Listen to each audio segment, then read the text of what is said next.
welcome back to another video, and I'm going to show you how to build a nether house in Minecraft. So, getting right into the action, the first thing we need is our palette. So, we can see some polished blackstone here. This is going to be our frame. Then, we have some blackstone and gilded blackstone, which the gilded part is optional because it's pretty expensive. And this is going to be the foundation, with the gilded being texturing. Crimson planks will act as the walls. These crimson stems will be accents. These polished basalt will be a little bit of like a wall divider. And the deep slate tiles and their cracked version will be our roof and our floors. So, find a nice suitable area, and if your area happens to be a warped forest that you want to build it in, then replace your crimson versions of blocks with their warped versions, because either way, this build still works good with both of those. So, with that, start by making a foundation shape, and make it decently large, because there are still a lot of things to do in the nether, even though you don't have access to water. So, when building the foundation, you need to account for several things. One, the size of your place after you have the foundation in. So, once the foundation is done and we got a frame, the walls will lie on top of the foundation, one block apart. So, the foundation should be at the same level as your wall, so account that so that way you don't get teeny tiny rooms, because you did some weird wall calculations. So, everything should at least be 5 by 5, so that way there's 3 by 3 of interior space, so that way each room can actually be used. So, foundation done, and I marked out different segments. All of them are segments of 3, and I made sure to include some on corners, so that way the corners aren't left out and we don't get a weird situation. So, overall, it's looking pretty good.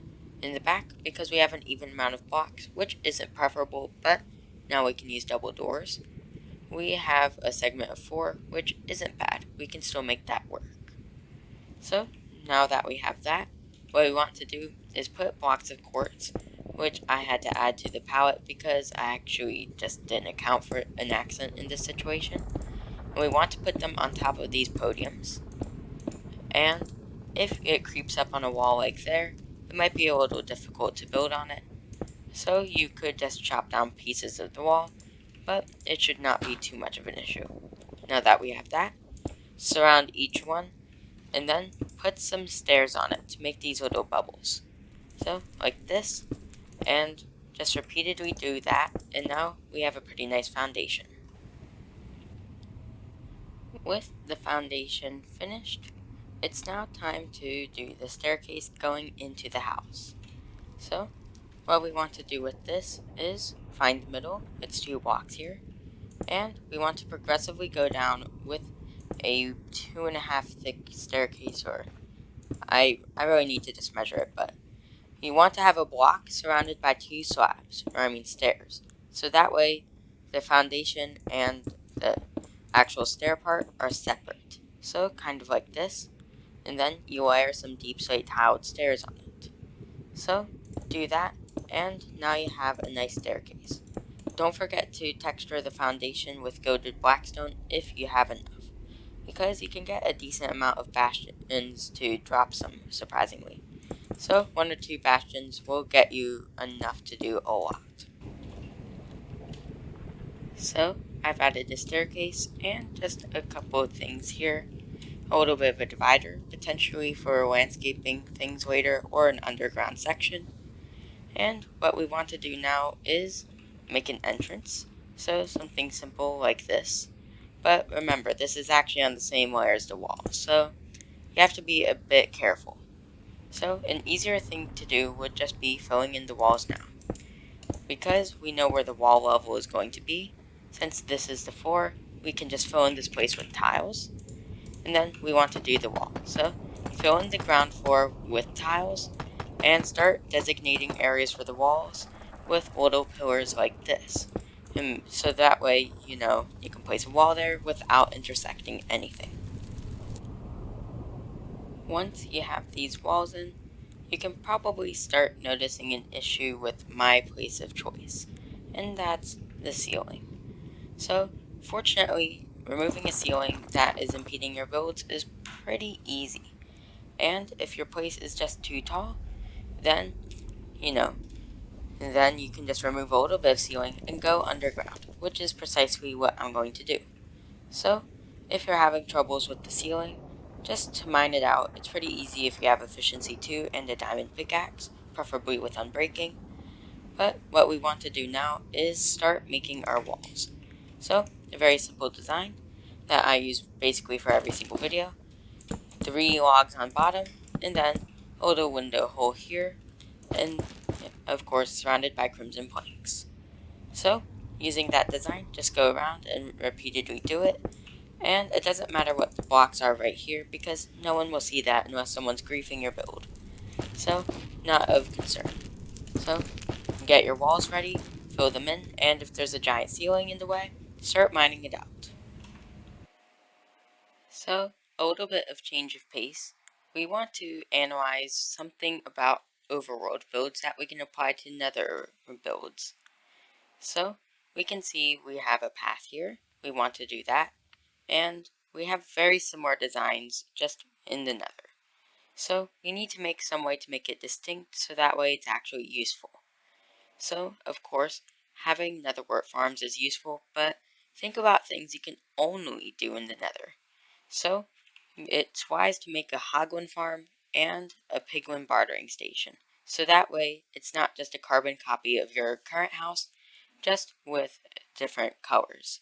So keep that in mind so that way you don't just end up copying your overworld house.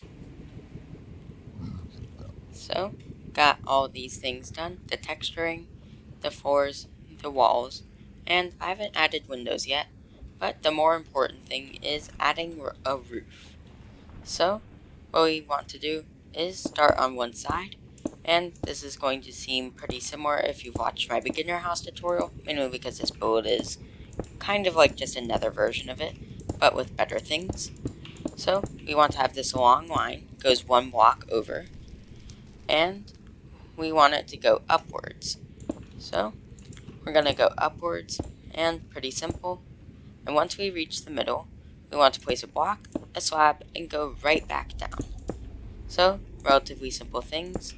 And then, on the outer layer, what we want to do is add some tiles. Deep slate tile stairs, and we're going to do that the entire way across. And once they reach the top, then you should have a slab. So, we want to mirror this on the other side, and don't do the inner part yet. So, I've done a little bit of experimentation, and I've just done a little bit of work in general. So, I've extended these little things here to go to the top, and what we want to do is add stairs to the underside of them. Just a little miscellaneous thing that doesn't directly have to deal with the roof, but it's a thing we can do right now, which is really nice. So, we can see it's going back inward, and what we want to do is make a bigger roof in the middle.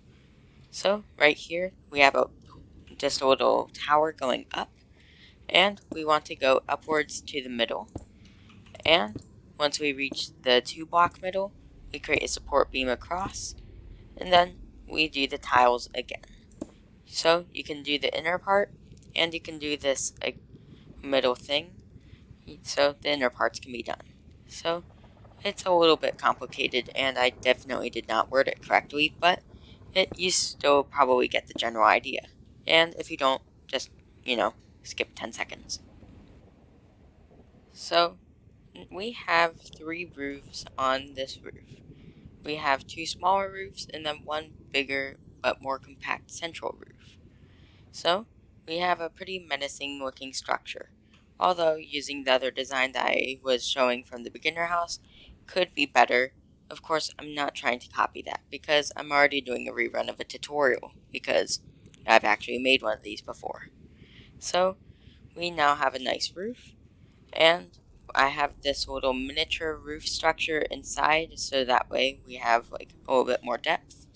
So what we want to do now is have support beams going across the ceiling in the interior, and once we have that, we want to make the ceiling crimson wood. So pretty simple. make sure to light up the upper floor so that way you don't get piglins in your roof, because honestly that'll just be annoying. So I've added support beams across the ceiling, we got lanterns, and we can just fill this place up with whatever we want. So you can just have your crafting tables, your furnaces, your beds in case you need to blow this house up for any reason, or a respawn anchor if you actually want a respawn anchor. So you can fill this place up with a lot of things. If you need more room, repeat the wall design and go underground with it. So more room down there. Include a piglin bartering station, and the one last thing we're going to do is have somewhere to store hoglins outside and a path with it. So I have finished the interior, and this is what it looks like. I have a little bit of a piglin pit down here, a very simple improvised bartering farm, which can give you quite the assortment of items, some of which are very useful. Some gold armor, because storing it on armor stands is actually a surprisingly easy way to not provoke piglins, despite there, of course, being barrels right there. 2 respawn anchors in case you live with someone. Brewing station, you can store water in cauldrons. And we have a couple of furnaces. It would also be smart to include a barrel with some lava buckets because, you're in the Nether. Of course, you're going to have those. So, overall, it's a nice place, but we need to finish the exterior. So, very simple hoglin farm. It's not anything mechanical, so don't be worried. We're just going to have a nice little fence like this, and on the inner parts, right here, we're going to have a fence gate, so that way we can get in. 2 separate pens, mainly because I just want symmetry. So, very simple design. You have fence, slab on top, and you just wrap it around everywhere. And you just end it where we have the areas right here with the gate. It might be smarter to put the gate in the corner, but at the same time, we don't want escapees. So, just make a simple fence design and test it in creative mode. So, I have a nice pen here, and I'm in survival mode to display one thing. And that's the fact that having these on the front is dangerous, so you definitely need these to warp fungus. So, if you don't have the fungi in the front, then you're probably going to get mauled at random. So, you have to be very, very careful if you're choosing to do it in the front. If you're doing it in the back, just do the same exact design, and just, always carry a warped fungus so that way you can just, not get attacked. So, we have everything we need for the house itself. So, I'd say the house is done, but there's one detail I do want, and that is a path. So, just make a rough line of basalt and blackstone. So, just like scatter around on the trail you usually walk to get to your destinations. Say you have important things over here, such as that nether fortress, pretend there's like a bridge down, then build the path over there. So it doesn't have to be the whole way over, and it's pretty good if it starts fading away to areas you usually don't travel or you typically take different paths, such as if you're just casually exploring the nether with no real intentions. So just doing this, very useful, and it makes the area just better. If you're in a crimson forest, line the path with some warped fungus, but make it a little bit discreet, because a lot of warped fungus, isn't the best, so don't base the entire path around it. Instead, just have it randomly scattered about to prevent anything from attacking you. So, of course, piglins are gonna come for you, but hoglins won't. So, added some little lanterns across the path and finished it. So, I'd say this build is done. Although a bit noisy with the piglins and hoglins around, it's just a nice sanctuary to have in the nether. Because it's a pretty hostile place, and sometimes, your portal might be blocked off by something unless it's inside a shelter. So, this is a perfect place to put your nether portal. So, yeah, it's just a nice home base of operations if you're planning to be in the nether long term. So, if you're doing mass projects in the nether, then I'd recommend building this. But otherwise, I wouldn't necessarily recommend it because, of course, it's kind of costly with the gilded blackstone, and, of course, the nether's pretty hostile. It would just be better to have one in the overworld. but if you insist, it's a great build to have. So, with that, it's the end of today's video. If you enjoyed this video, remember, please like and subscribe. It really helps me out. So, with that, take care, have a nice day. Gearsaw out.